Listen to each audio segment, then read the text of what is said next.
आम के दिनों में अगर आपको घर में ही ऑर्गेनिक आम मिले और चीकू मिले, संतरा मिले तो कितनी खुशी का ठिकाना नहीं रहेगा और खुशी खुशी मिलेगी। आप अपने हाथों से आम को ऐसे पकड़ सकते हैं और आप पकने के बाद में पेड़ पे ही पकने के बाद में खा भी सकते हैं। ऐसा ही इन्होंने जो कवायद की हैं वो अपने आप में नहीं बल्कि दूसरों को एक सीख देने के लिए भी हैं।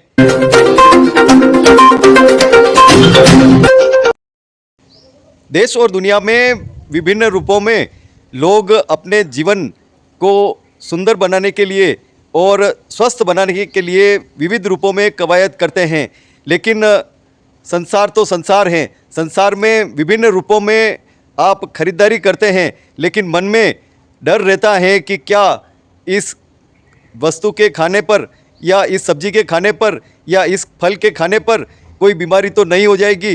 बाज़ारों में जिस रूप में फलों के या सब्जियों के रंग रूप दिखते हैं, स्वाद दिखते हैं और केमिकल से पकाई हुई, केमिकल से उगाई हुई या जो केमिकल से जल्दी पकने वाली जो सब्जी हैं, फल हैं, वो शरीर को कितना नुकसान पहुंचाती हैं। लेकिन छोटी सी कवायद हम अपने घर में ही करें तो बहुत बड़ा जीवन में आप अपने स्वास्थ्य के प्रति तो सजग रहेंगे ही, लाभदायक रहेंगे ही, लेकिन दूसरों को भी आप लाभ दे सकते हैं और इसके ज़रिए आप खुद आर्थिक रूप से लाभ भी कमा सकते हैं और अपने साथ में कई ऐसे लोगों को भी आप जोड़ सकते हैं। हम आज ऐसी ही बात करने आए हैं न्याती परिवार से। ये शिक्षाविद भी हैं और सामाजिक सरोकार में भी ये आगे हैं, तो कृषि के क्षेत्र में भी इन्होंने अपने घर में बहुत बड़ा काम किया है। हमारे साथ में एक परिचय हम आपको दिलाएंगे, इन्हीं की जुबान से आप अपना ही परिचय दें। जी, मैं डॉक्टर गिरिराज न्याती। जी, सभी दर्शकों को मेरा प्रणाम। जी, मैंने छोटा सा आरंभिक क्या PhD किया है। हाँ, बिट्स पिलाने का ग्रेजुएट हूँ और काफ़ी बड़ी कंपनीज में CXO के पद पर कार्यरत रहा हूँ। अभी मैं टेक्नो इंजीनियर कॉलेज में डायरेक्टर हूँ और कुछ सरकारी प्रोजेक्ट्स में भी देश के लिए जो स्ट्रेटेजिक इंपॉर्टेंस के हैं, जो टेक्नोलॉजी अपने इंडिया में लाना चाहते हैं, उसके ऊपर कार्य कर रहा हूँ। आप अपना परिचय बताएं। मैं हंसा न्याती, प्रोफेशन से इकोनॉमिक्स की प्रोफेसर हूँ और अभी ऑर्गेनिक फार्मिंग कर रही हूँ। यूँ तो शिक्षा जगत में हंसा न्याती और उनके पति गिरिराज न्याती का नाम एक देदीप्यमान सितारों के रूप में जाना जाता है और ये शिक्षा जगत ही नहीं बल्कि देश के उस हर परिवार के लिए एक अहम अभियान चला रहे हैं। क्या है अभियान इनका, देखिए हमारे साथ ये खास खबर। आम के दिनों में अगर आपको घर में ही ऑर्गेनिक आम मिले और चीकू मिले, संतरा मिले तो कितनी खुशी का ठिकाना नहीं रहेगा और खुशी खुशी मिलेगी। आप अपने हाथों से आम को ऐसे पकड़ सकते हैं और आप पकने के बाद में पेड़ पे ही पकने के बाद में खा भी सकते हैं। ऐसा ही इन्होंने जो कवायद की हैं वो अपने आप में नहीं बल्कि दूसरों को एक सीख देने के लिए भी हैं। कितनी खुशी होती है आपको इस पूरी कवायद पे, जी बताएं। हाँ, ये तो इसमें जो खुशी मिलती है इस ऑर्गेनिक फार्मिंग करने में, कुछ प्रोड्यूस करने में, जो वो खुशी और कहीं मिल नहीं सकती। तो है ना, ये अपने आप में एक बहुत ही सेटिस्फाइंग एक्टिविटी है। इस एक्टिविटी से आपको शुद्ध भोजन मिल रहा है, केमिकल फ्री, कीटनाशक मुक्त भोजन मिल रहा है और इस कार्य को करने में भी आपकी हेल्थ अच्छी रहती है। आप जब खुद बागवानी करते हैं तो मेंटली, फिजिकली आप एकदम फिट रहते हैं, फ्रेश महसूस करते हैं। इसके जरिए आप दूसरों को रोजगार दे पा रहे हैं, आप खुद अपनी हेल्थ सुधार रहे हैं और सबको अधिक से अधिक लोगों को केमिकल फ्री खाना दे पाएंगे। तो इससे अच्छी एक्टिविटी मुझे नहीं लगती कि और कोई है। फलों और सब्जियों को अपने घरों में उपयोग ही नहीं, दूसरों के लिए एक रोजगार परक भी बना सकते हैं हम। इसके लिए बड़ी कवायद की है हंसा जी न्याती और गिरिराज जी न्याती ने। किस तरह की कवायद यहाँ पर आप कर रहे हैं और इन महिलाओं को आप किस तरह से एक रोजगार के रूप में आप जोड़ रहे हैं? क्या क्या आप ऐसी चीज़ें बनाते हैं? हाँ, जैसे है ना, हमारे फार्म से जो भी हम सामान है, सब्जियाँ या फल फ्रूट जो भी लाते हैं उनका प्रोसेस यहाँ पे करते हैं। यहाँ पर तैयार करके उन्हें सुखाया जाता है, उनका भंडारण करते हैं। अभी जैसे अचार बनाया जा रहा है, तो केरी और गोंदे का अचार बना रहे हैं। तो ये सारे काम करने के लिए ये महिलाएं मेरे यहाँ पर रेगुलर आती है, नियमित रूप से रोज आती है और ये बनाने में पूरे मदद करती है। और इनके परिवार के तो 2 जने 3 जने भी है। अच्छा, और इनको आर्थिक लाभ क्या मिलता है? इनको रोजगार दे रहे हैं, तो काम के बदले में इनका महीने के पूरा मेहनताना दिया जाता है। अच्छा अच्छा। और कभी एक्स्ट्रा काम है तो एक्स्ट्रा पेमेंट होता है। और खास रूप में क्या आप बनाते हैं? सुपर फूड्स है तो उनको ला के यहाँ साफ करके सुखा के उनका पाउडर बना के पैक किया जाता है।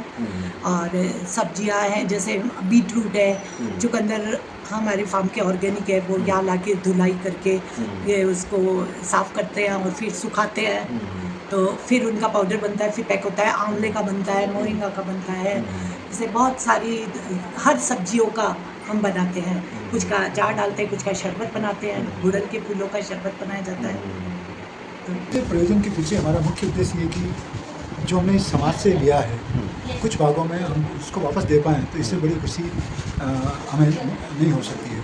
तो एक ही उद्देश्य है कि हम पूरे समाज को या शहर को तो ऑर्गेनिक खाना नहीं खिला पाएंगे, लेकिन अगर हम 100 फैमिलीज़ को भी अगर केमिकल मुक्त, रसायन मुक्त खाना, सब्जियां, फल दे पाएँ तो बहुत अच्छी चीज़ कर पाएंगे, ऐसा हमारा मानना है। और इसी दौरान जो अपने समाज के जो नीचे तबके के लोग हैं उनको अगर अपना रोजगार प्रोवाइड, जो मेरी धर्मपत्नी प्रोवाइड करती है, तो उनके पूरा उनका जो सेटअप है, उनका जो लिविंग स्टैंडर्ड है, उसमें काफ़ी सुधार हुआ है और उसको देख कर बड़ी खुशी होती है। तो इन्हीं ऑब्जेक्टिव्स के साथ में हम चाहते हैं कि लोग हमारी मुहिम से जुड़ें।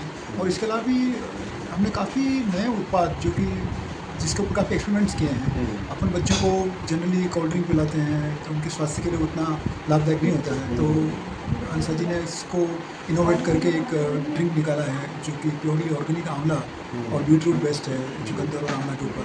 तो लोगों को बहुत पसंद आया है। तो उससे क्या है कि बच्चे को उनका शौक भी पूरा हो जाता है और नुकसान भी नहीं होता है।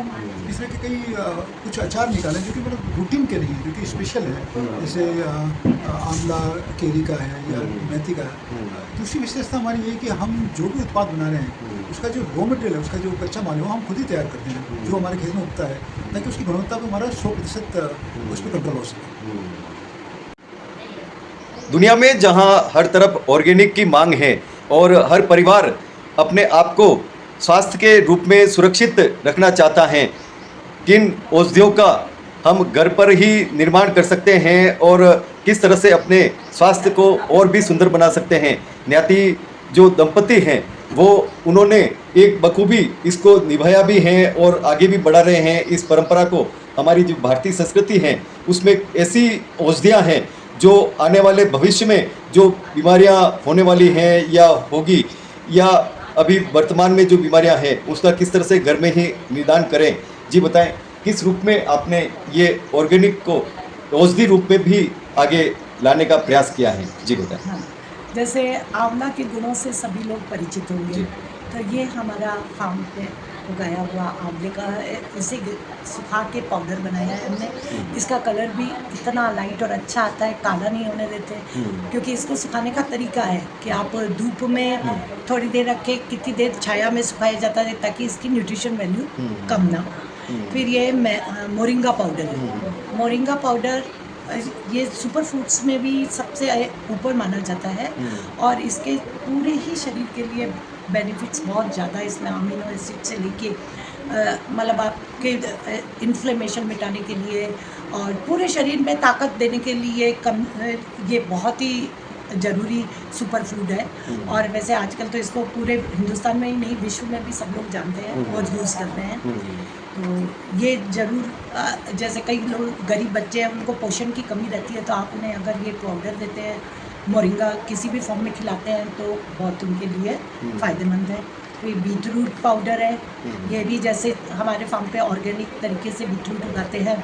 इसके बाद जब मौसम भी चला जाएगा और इनको प्रिजर्व करके रखना है, अपने शेल्फ लाइफ उसकी बढ़ानी है, तो इसके लिए हम इनको सुखा के ड्राई पाउडर बना के प्रिजर्व करके रख लेते हैं। ये वज़न में भी एकदम हल्का होता है तो आधा किलो करीबन बीटरूट सुखाने पे ये इतना सा 50 ग्राम का पाउडर बन के आता है। तो अगर बाहर आपके बच्चे रहते हैं तो भी आप उनके साथ एक डिब्बी दे सकते हैं, वो अपने भोजन में इसको इस्तेमाल कर सकते हैं। स्वाद अच्छा होता है, दही में मिला लें, पराठे में, सूप में, किसी भी फॉर्म में इसको आप उपयोग करें। सेम इसका ये है कि किसी भी फॉर्म में ये फूड का ही पार्ट है।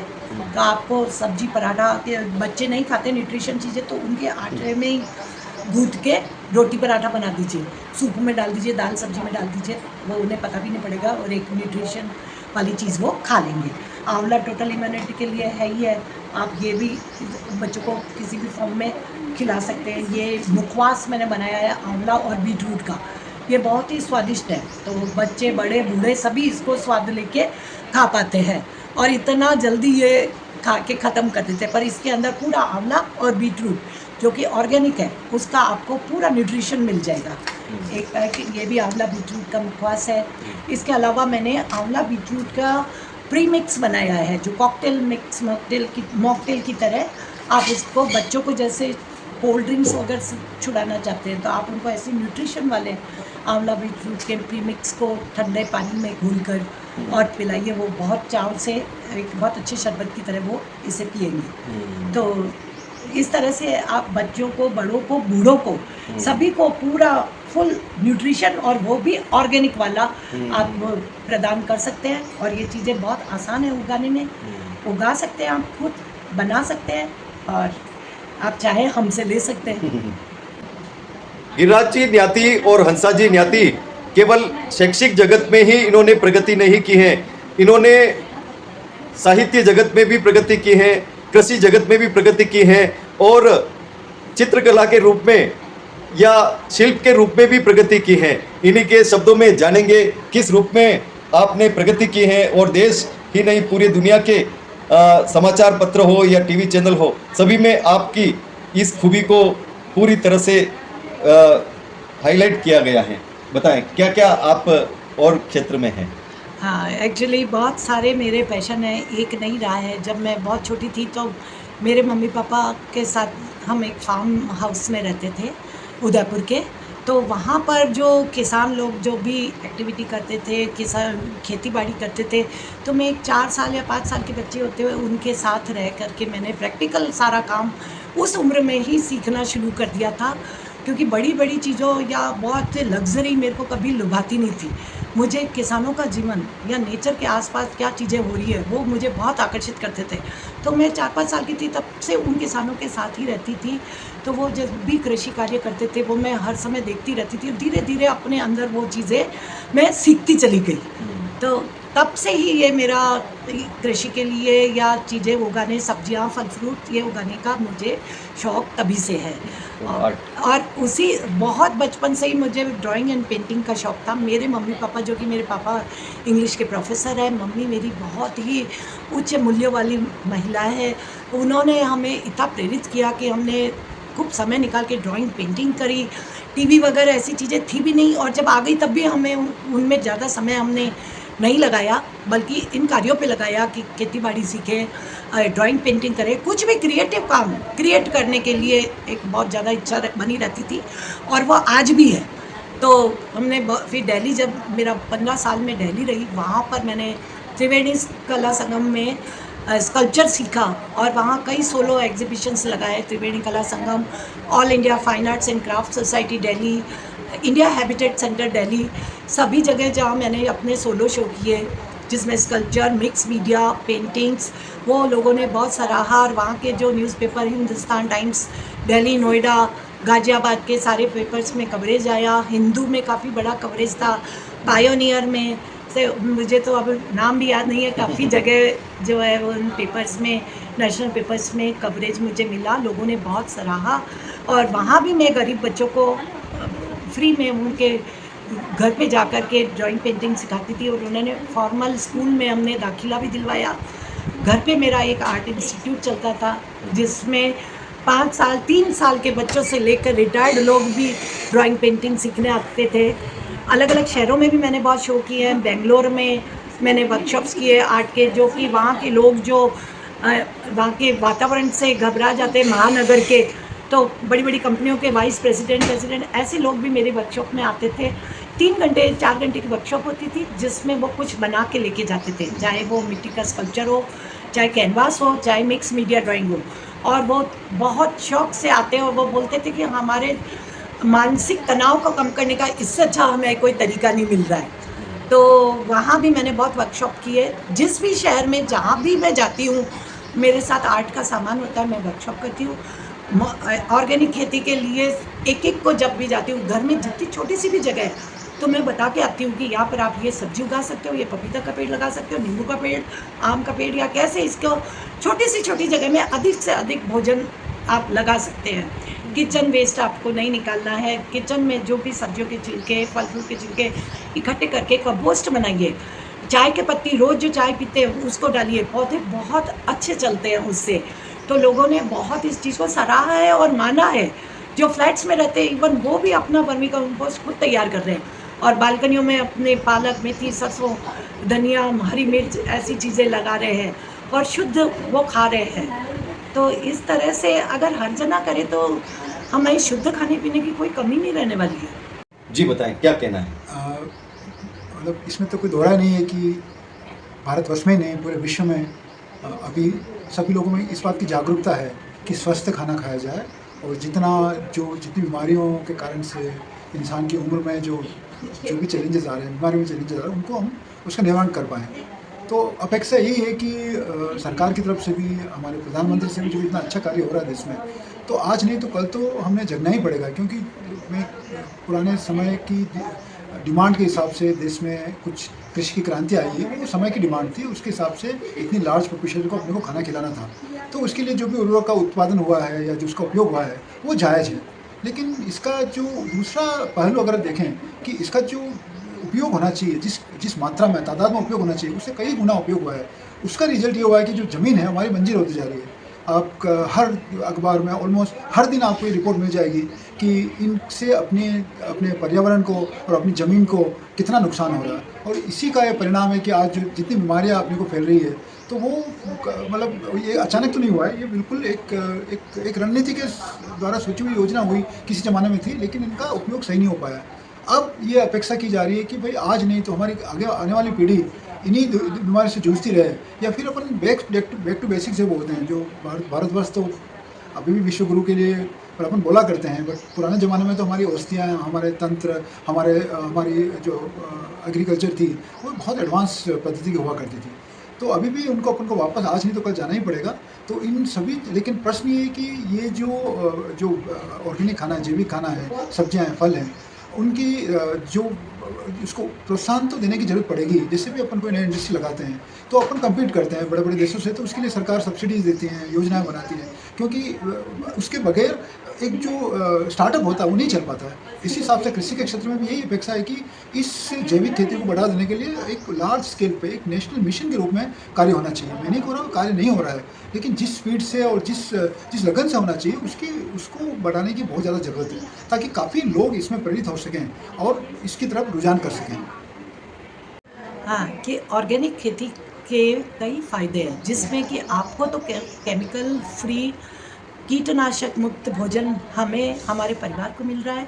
हम इसे बढ़ाते हैं तो हमारी एक्सटेंडेड फैमिली, समाज, सब तक हम ऑर्गेनिक खाना पहुंचा सकते हैं और वही हम कर रहे हैं। और उसी के कारण हमारे साथ कई लोगों को रोज़गार भी मिल रहा है। इसका लेकिन एक और फ़ायदा है जो ये बहुत लोग नहीं जान पाते हैं, लेकिन इसमें हमारा जो कीटनाशक खरीदने का या यूरिया और आर्टिफिशियल उर्वरक फर्टिलाइज़र खरीदने का खर्चा बच जाता है। हम हमारे खेत पर गोबर की खाद, जैसे जिनके पास मवेशी है उनके अपने गोबर का खाद होगा, तो सड़ा हुआ गोबर का खाद वो उपयोग कर सकते हैं, जो कि उनके खेत पे ही उपलब्ध है। उसके बाद केंचुए अगर कहीं से उन्हें मिल सकते हैं तो उस खाद का वो वर्मी कंपोस्ट बना सकते हैं। उससे पूरी धरती की, उनकी खेत की मिट्टी की सारी क्वालिटी चेंज हो जाएगी, बहुत अच्छी उन्नत क्वालिटी की बन जाएगी। उसके बाद एक और उपाय है हमारे पास, जिसमें जीवामृत बनाते हैं, क्योंकि ये ज़मीन में जो माइक्रो ऑर्गेनिज्म होते हैं, जैसे केंचुआ तो बताए, उसके अलावा कई माइक्रो ऑर्गेनिज्म हैं जो मिट्टी में काम करते रहते हैं। अगर वो जितने अधिक होंगे वो मिट्टी उपजाऊ अधिक होगी। तो जीवामृत बनाना कोई मुश्किल बात नहीं है। ड्रम में आपको सिर्फ थोड़ी मिट्टी, गाय का गोबर, गोमूत्र और थोड़ा बेसन और गुड़ चाहिए। उसका घोल बनाकर हिलाते रहिए और 6 दिन के अंदर वो तैयार हो जाता है। उसको आप अपने फलों के पौधों में डालिए तो खर्चा उसमें काफ़ी कम आएगा। तो इसलिए नेचुरल कैलेमिटीज़ की वजह से कई बार आपकी फसलें ख़राब हो जाती है, पौधे ख़राब हो जाते हैं। तो जो कीटनाशकों या उर्वरकों पे जो किया गया खर्चा है, उससे आप बच पाते हो, क्योंकि आप अपनी ही चीज़ों को वहाँ पर इस्तेमाल कर रहे हो। और जब भी कभी पौधों में कोई बीमारी देखे, पहला तरीका है कि उसके पत्ते या जहाँ पर बीमारी दिखती है उस पार्ट को तोड़ के फेंक दीजिए। वो फैलने से रुक जाएगी। नीम के पेड़ हर जगह है हिंदुस्तान में, उनके पत्तों को उबाल के पानी ठंडा करके उसका स्प्रे कर दीजिए। वो पौधों पे जो कीटाणुओं को नाशक का काम करेंगे। तो इस तरह से जब आप करते हैं जैविक खेती तो कई चीज़ें आपको ऐसी मिल जाएगी जो आप वैसे फेंक दिया करते थे। प्याज लहसुन के छिलके हैं, उनको उबाल के पानी बना के ठंडा करके छाट दीजिए, वो कीटनाशक का काम करता है।